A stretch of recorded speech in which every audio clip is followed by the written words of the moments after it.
Setelah kasus penculikan balita di Makassar membongkar adanya sindikat penculikan dan penjualan anak di Indonesia. Melibatkan banyak pelaku, korban dijual via media sosial dengan modus adopsi anak.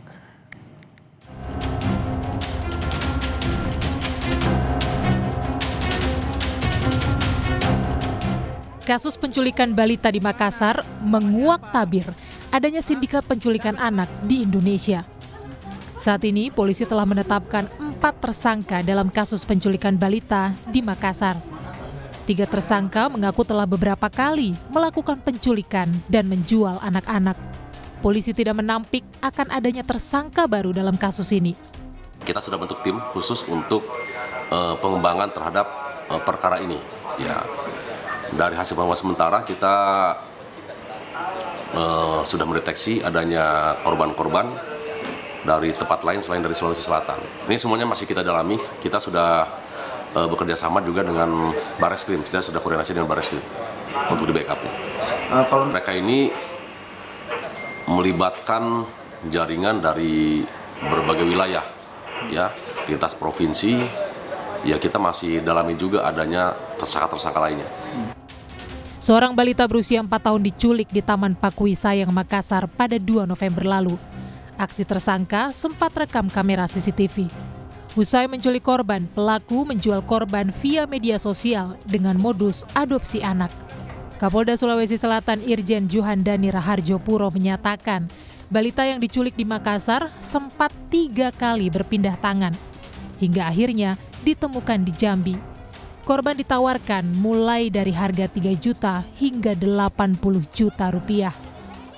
Hasil pengakuan asal dari Jakarta dan datang ke Makassar untuk membawa korban dengan transaksi sebesar 3 juta rupiah di kos pelaku.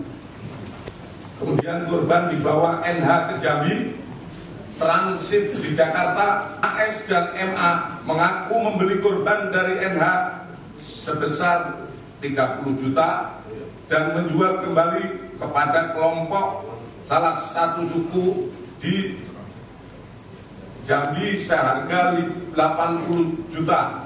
Keduanya mengaku telah memperjualkan 9 bayi dan 1 anak.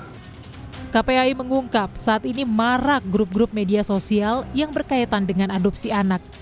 Hal ini patut diwaspadai karena bisa jadi modus penculikan atau perdagangan anak.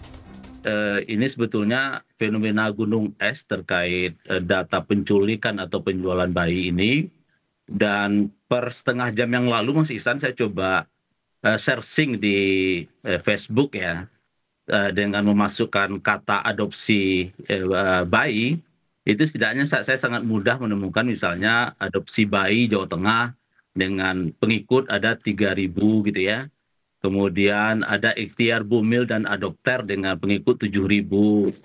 Kemudian ada adopsi bayi wilayah Tangerang dengan pengikut 2.000. Jadi memang modus dan model penculikan atau penjualan bayi ini memang terus berkembang ya.